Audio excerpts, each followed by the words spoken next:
Assalamualaikum warahmatullahi wabarakatuh. Bertemu lagi dengan aku Mili Umri dan masih di channel Mr. Mili.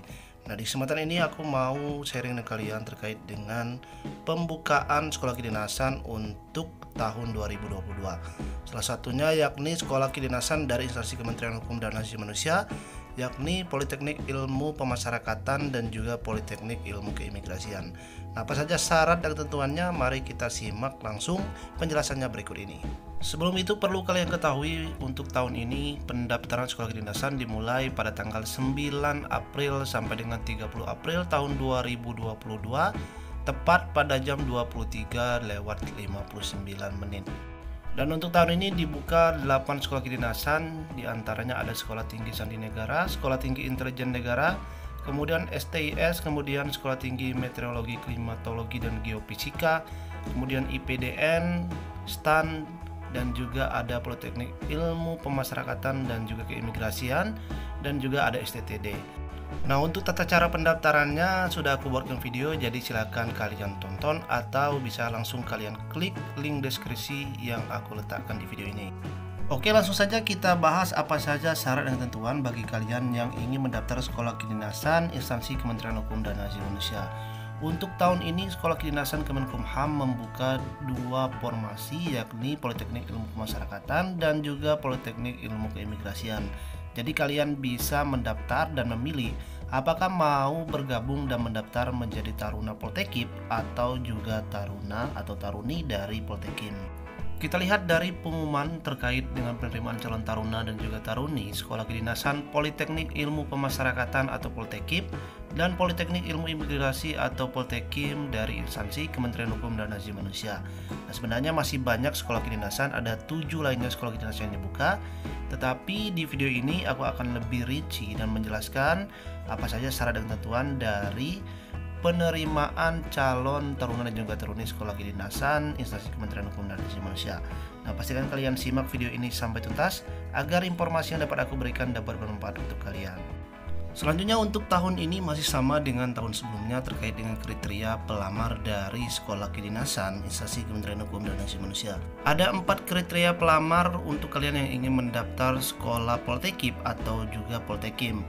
Yang pertama, formasi umum, yakni pelamar lulusan SLTA sederajat yang memenuhi kualifikasi persyaratan sebagaimana dalam pengumuman ini. Jadi dibuka dari formasi umum untuk kalian yang lulus dari SLTA sederajat atau SMA, SMK dan juga madrasah aliyah. Kemudian ada dibuka juga dari formasi putra putri Papua dan juga Papua Barat.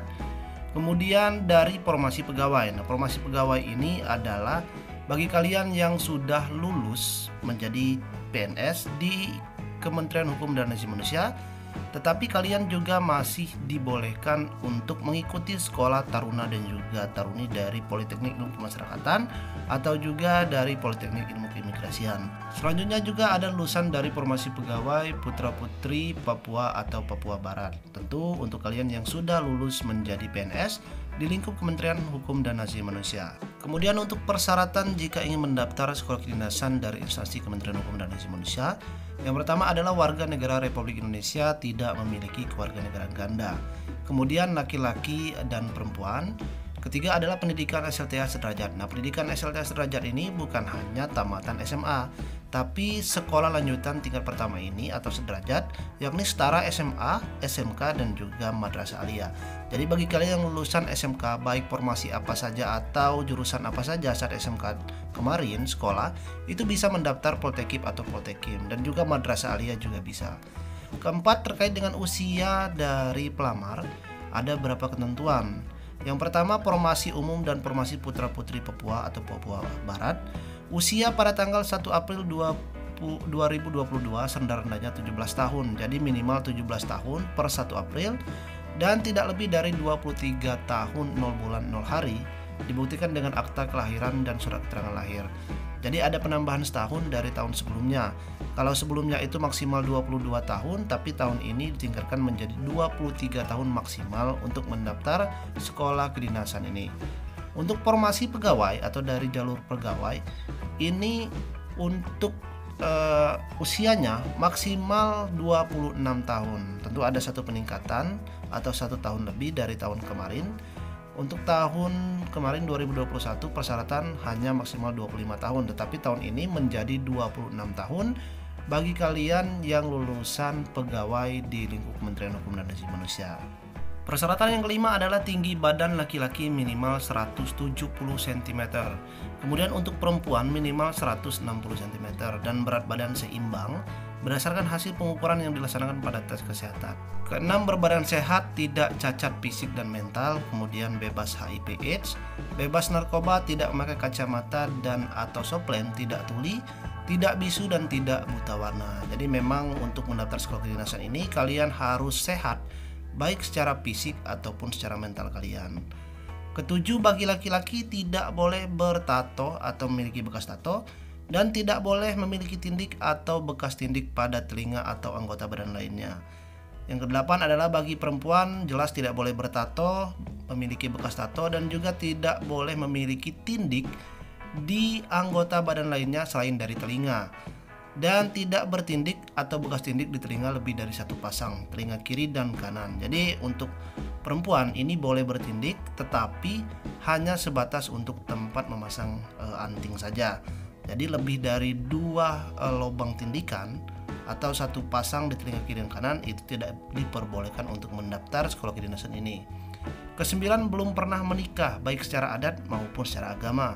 Dibuktikan dengan surat keterangan dari lurah atau kepala desa setempat dan sanggup tidak menikah selama mengikuti pendidikan. Nah, ini kalian buat atau kalian datang ke kantor kelurahan atau kantor kepala desa di wilayah kalian masing-masing dan membuat surat keterangan belum pernah menikah. Selanjutnya, ke-10, bersedia ditempatkan di Unit Pelaksana Teknis atau UPT Pemasyarakatan dan juga Imigrasi di seluruh wilayah Indonesia sesuai kebutuhan organisasi.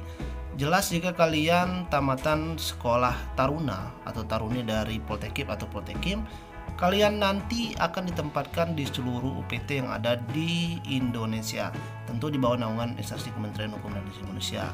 Ke-11, tidak pernah putus studi atau drop out atau DO dari Politeknik Ilmu Pemasyarakatan atau Politeknik Imigrasi dan atau akademi atau sekolah kedinasan pemerintah lainnya. Ke-12, membuat dan mengisi formulir pernyataan melengkapi surat-surat keterangan lainnya yang telah dinyatakan terima sebagai calon taruna dan juga taruni. Selanjutnya, ke-13, tidak sedang menjalani ikatan dinas, pekerjaan dengan instansi atau perusahaan lain. Tetapi jika kalian bekerja di instansi Kementerian Hukum dan Asasi Manusia, tentu boleh untuk mendaftar sekolah kedinasan ini. Nah, ini ada persyaratan tambahan bagi calon taruna dan juga taruni dari formasi pegawai atau formasi pegawai putra-putri Papua atau Papua Barat. Selain harus memenuhi persyaratan yang telah disebutkan tadi, baik dari nomor 1 sampai 13, juga ada persyaratan tambahan bagi calon taruna-taruni formasi pegawai ini. Pertama, mendapat persetujuan untuk mengikuti pendidikan ikatan dinas dengan pangkat dan golongan ruang setinggi-tingginya pengatur muda tingkat 1 atau 2B. Dibuktikan dengan surat pengantar dari pejabat pimpinan tinggi atau pimpinan unit eselon 1 atau kepala kantor wilayah. Nah, ini jika kalian yang lulus PNS, kalian meminta surat pengantar dari pejabat pimpinan tinggi atau dari kanwil kalian. Kemudian yang B, tidak dalam proses pemeriksaan atau sedang menjalani hukuman disiplin. Itu jelas kalian belum pernah atau terlibat dalam tingkat disiplin baik pelanggaran di instansi Kementerian Hukum dan Asasi Manusia ini. Ketiga, penilaian prestasi kerja pegawai atau PPKP tahun 2020 dan tahun 2021. Nah, ini masih sama, yakni untuk penilaian PPKP dan juga SKP ini untuk 2 tahun terakhir. Nah, ini pasti untuk kalian formasi dari pegawai ini sudah jelas dan sudah mengetahui atau tidak usah diragukan lagi, bagi kalian pasti sudah mengetahui 3 persyaratan ini. Selanjutnya, untuk kuota formasi dari Sekolah Kedinasan Kementerian Hukum dan Asasi Manusia ini dibuka sebanyak 600 taruna dan juga taruni untuk umum dan putra-putri Papua dan juga Papua Barat. Dan untuk dari jalur pegawai atau formasi pegawai ini dibuka sebanyak 60 taruna-taruni untuk pegawai umum atau pegawai khusus putra-putri Papua dan juga Papua Barat.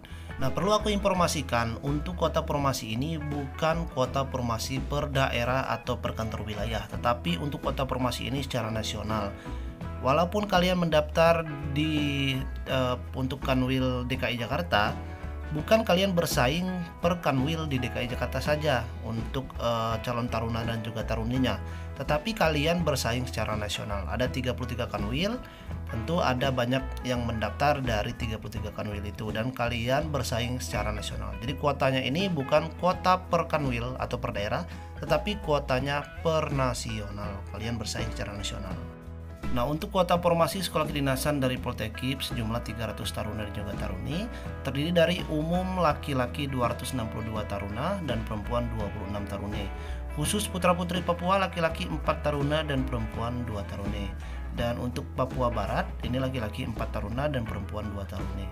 Kemudian untuk kuota formasi sekolah kedinasan Poltekim. Nah, tahun kemarin Poltekim ini tidak membuka, tetapi tahun ini membuka sekolah kedinasan Politeknik Keimigrasian ini. Sama dibuka tahun ini adalah 300 taruna dan juga taruni.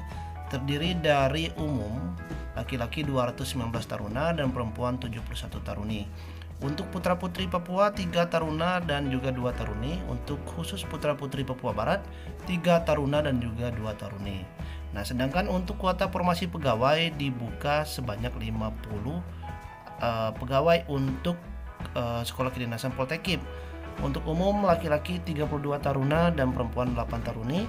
Khusus untuk putra-putri Papua 4 taruna 1 taruni dan Papua Barat itu 4 taruna dan 1 taruni.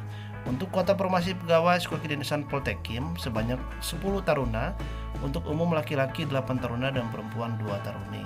Jadi untuk Poltekim ini hanya sedikit, hanya dibuka untuk 10 taruna dari jalur formasi pegawai. Nah, perlu kalian ketahui untuk kalian yang mendaftar sekolah kedinasan dari jalur pegawai ini, kalau kalian ingin mendaftar sekolah kedinasan Poltekip, kalian harus lulusan CPNS penjaga tahanan. Tetapi untuk kalian yang mendaftar sekolah kedinasan Poltekim harus dari PNS lulusan dari CPNS dulu, yakni pemeriksa keimigrasian. Jadi jangan sampai kebalik.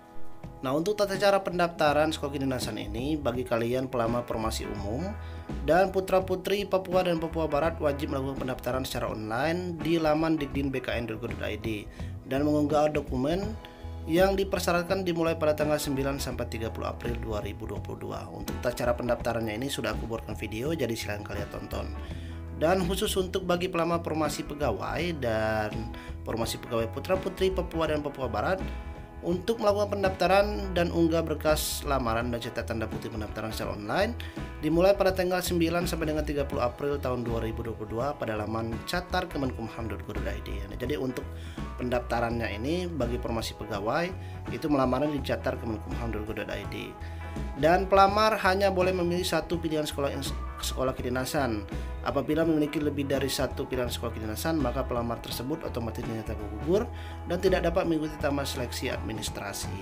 Jadi kalian hanya boleh memilih satu sekolah kedinasan. Kalau kalian sudah melamar atau mendaftar sekolah kedinasan misalnya STTD, maka kalian tidak bisa lagi mendaftar untuk sekolah kedinasan dari instansi Kementerian Hukum dan Asasi Manusia ini. Nah, untuk dokumen yang wajib kalian siapkan bagi pelamar formasi umum, pertama adalah surat lamaran bermaterai 10.000 ditujukan kepada Menteri Hukum dan Asasi Manusia Republik Indonesia di Jakarta dan ditandatangani dengan pena berwarna hitam. Format surat lamaran dapat kalian unduh pada laman http://catar.kemenkumham.go.id. Dokumen yang diunggah harus asli. Nah, untuk dokumen surat lamaran ini kalian download di catar.kemenkumham.go.id, terus kalian ketik, kalian isinya itu dengan diketik bukan ditulis tangan. Kemudian kalian letakkan materai 10.000, kalian tanda tangan, kemudian kalian scan untuk surat lamaran ini dan kalian unggah nanti saat pendaftaran. Kedua adalah kartu tanda penduduk atau EKTP, atau jika kalian belum memiliki KTP, surat keterangan telah melakukan perekaman kependudukan secara elektronik asli yang dikeluarkan oleh pejabat berwenang atau pejabat di Disduk Capil di wilayah kalian. Kemudian ijazah asli. Nah, bagi lulusan luar negeri dan memiliki ijazah berbahasa asing, melampirkan pula surat penyetaraan atau persamaan ijazah dari pejabat yang berwenang, jadi ke Dinas Pendidikan. Bagi pelamar peserta lulusan SLTA tahun 2022, sebagai pengganti ijazah wajib melampirkan surat keterangan lulus asli yang ditandatangani oleh kepala sekolah. Nah, bagi kalian yang belum memiliki ijazah SLTA atau baru lulus atau untuk angkatan tahun 2022 ini, boleh menggunakan SKL atau surat keterangan lulus. Jadi minimal SKL. Jika belum memiliki SKL, maka tidak bisa mendaftar sekolah kedinasan ini. D atau yang keempat adalah akte kelahiran atau surat keterangan lahir asli dari Dinas Pendudukan dan Catatan Sipil, bukan yang dibuat dari bidan atau dari puskesmas. Selanjutnya, surat keterangan belum pernah menikah yang ditandatangani oleh lurah atau kepala desa sesuai domisili. Yang asli bukan surat ditandatangani oleh pelamar atau ketua RT, ketua RW atau orang tua. Jadi kalian buat di kantor kelurahan atau kantor kepala desa surat keterangan belum pernah menikah.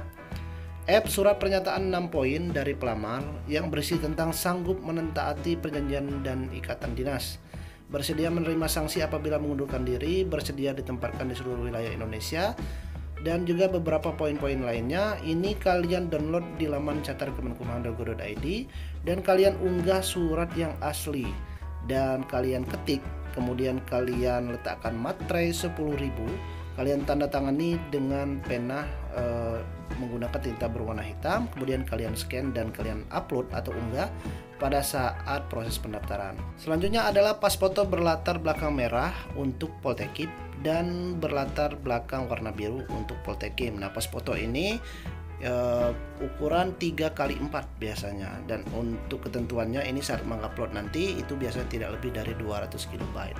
Dan untuk pas foto ini juga, ini bukan kalian scan tapi berbentuk file. Jadi bukan kalian pas foto kalian cetak kemudian kalian scan. Banyak juga salah dari tahun-tahun kemarinnya. Pas foto setelah mereka cetak kemudian kalian scan. Jadi tidak perlu di scan lagi. Pas foto itu sudah berbentuk dokumen atau berbentuk file. Kemudian seluruh dokumen persyaratan yang diunggah adalah berbentuk scan kecuali pas foto. Kalau pas foto berbentuk file. Dan menggunakan berkas asli berwarna, tidak hitam, putih, atau kalian seperti sudah difotokopi, tetapi filenya semuanya asli.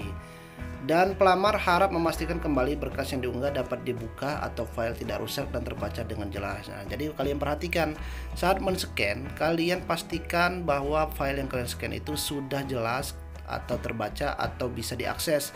Nantinya jika file tersebut buram saat kalian scan atau tidak terbaca jelas, maka hal tersebut dapat menggugurkan kalian saat pendaftaran atau pengumuman proses administrasi ini. Nah, untuk pelamar dari Formasi Putra Putri Papua ini sama, melampirkan surat lamaran bermata 10.000, kemudian kartu penduduk atau jika belum memiliki EKTP boleh menggunakan surat keterangan telah melaksanakan perekaman pendudukan secara elektronik. Yang ketiga adalah melampirkan surat keterangan asli dari kelurahan, kepala desa atau kepala suku yang menerangkan bahwa pelamar asli dari Papua atau Papua Barat berdasarkan garis keturunan orang tua, baik bapak dan ataupun ibu, asli dari Papua dan juga Papua Barat. Nah, ini kalian harus membuat surat keterangan bahwa menyatakan kalian memang asli atau pelamar asli dari Papua atau Papua Barat. Kemudian untuk ijazah masih sama, menggunakan ijazah SLTS derajat, atau bagi lulusan asing itu menggunakan surat penyetaraan atau melampirkan surat penyetaraan atau persamaan ijazah dari dinas instansi yang berwenang. Kemudian masih sama juga melampirkan akte kelahiran, kemudian surat keterangan belum pernah menikah, surat pernyataan 6 poin, pas foto juga, dan juga dokumen semuanya kalian scan dan menggunakan file asli bukan file fotokopian. Nah, untuk pelamar dari Formasi Pegawai dan juga Formasi Pegawai Putra Putri Papua ini ada beberapa tambahan bagi kalian yang melamar dari Formasi Pegawai ini.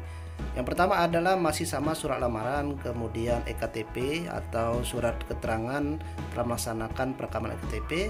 Kemudian kalian melampirkan juga ijazah. Jadi ijazah ini menggunakan ijazah SLTA, bukan ijazah S1 atau S2 yang sudah kalian miliki. Kemudian surat keterangan belum pernah menikah, kemudian surat pernyataan 6 poin. Kemudian kalian juga melampirkan pas foto dan juga khusus untuk pelamar Formasi Papua dan Papua Barat, melampirkan surat keterangan asli bahwa menyatakan kalian asli dari Papua atau Papua Barat. Kemudian surat tambahan ini adalah surat persetujuan dari pejabat pimpinan tinggi, pimpinan unit eselon 1 atau kepala kantor wilayah. Dan juga kalian melampirkan juga ini tambahan adalah surat pernyataan persetujuan dari orang tua peserta. Nah, berupa suratnya ini sudah kalian lampirkan atau sudah bisa diunduh di laman catar.kemenkumham.go.id. Selanjutnya yakni surat keterangan tidak dalam proses pemeriksaan atau sedang menjalani hukuman disiplin tingkat sedang atau berat dari kepala kesatuan atau kepala satuan kerja. Nah, jadi ini kalian juga melampirkan surat menyatakan bahwa kalian bebas dari sanksi atau sedang tidak menjalani hukuman disiplin. Kemudian kalian juga melampirkan SK CPNS, SK PNS, SK pangkat terakhir, PPKP 2 tahun terakhir baik dari tahun 2020 dan juga 2021 yang telah kalian unggah pada aplikasi Simpek. Selanjutnya penilaian prestasi kinerja atau PPKP tahun 2020 dan tahun 2021. Nah, untuk PPKP tahun 2021 ini dibuat 2 periode. Periode 1 melalui aplikasi Simpek dan periode 2 dibuat secara manual sesuai dengan ketentuan Permen Pan RB nomor 8 tahun 2021. Nah, untuk format PPKP periode 2 ini sudah dibuatkan juga, jadi dapat kalian unduh pada laman catar.kemenkumham.go.id. Dan terakhir, dokumen persyaratan semuanya kalian scan menggunakan berkas asli, bukan berkas fotokopian. Dan tentu semua berkas harus kalian pastikan itu dibuka dengan jelas atau tidak rusak atau dapat terbaca. Nah, adapun untuk tahapan seleksi dari sekolah kedinasan baik Poltekip atau Poltekim ini sama, yakni dilaksanakan menggunakan sistem gugur dengan tahapan yang pertama seleksi administrasi atau verifikasi berkas unggah yang kalian daftar baik di Dikdin ataupun di Catar Kemenkumham. Kemudian jika kalian lulus, kalian akan melaksanakan seleksi lanjutan yakni seleksi kompetensi dasar atau SKDCAT. Nah, kemudian untuk ketiga atau tahapan terakhir adalah seleksi lanjutan. Nah, seleksi lanjutan ini terdiri dari seleksi kesehatan. Kesehatan ini kompleks semuanya, baik secara fisik atau mental kalian, itu akan dites semuanya. Kemudian seleksi kesemaptaan, baik lari, push up, sit up, sateran. Dan kemudian ada juga seleksi tulis psikotes dan wawancara psikotes. Dan terakhir adalah seleksi wawancara pengamatan fisik dan keterampilan atau WPFK. Jadi memang untuk sekolah kedinasan ini untuk tahapan tesnya ini selektif atau memang benar-benar untuk syarat atau juga tahapan seleksinya sama seperti kalian melamar Polri ataupun TNI.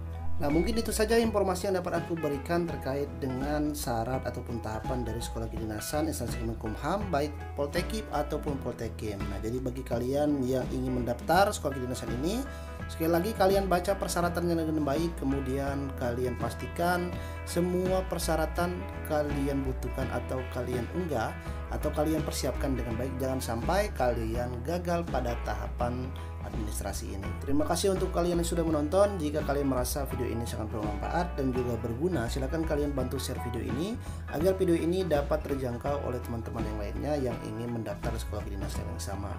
Dan juga bagi kalian yang masih memiliki pertanyaan, silakan kalian tulis di kolom komentar dan akan aku jawab di video-video selanjutnya atau langsung akan aku balas secara langsung di kolom komentar yang ada di video ini. Sekali lagi aku ucapkan terima kasih dan aku akhiri wassalamualaikum warahmatullahi wabarakatuh.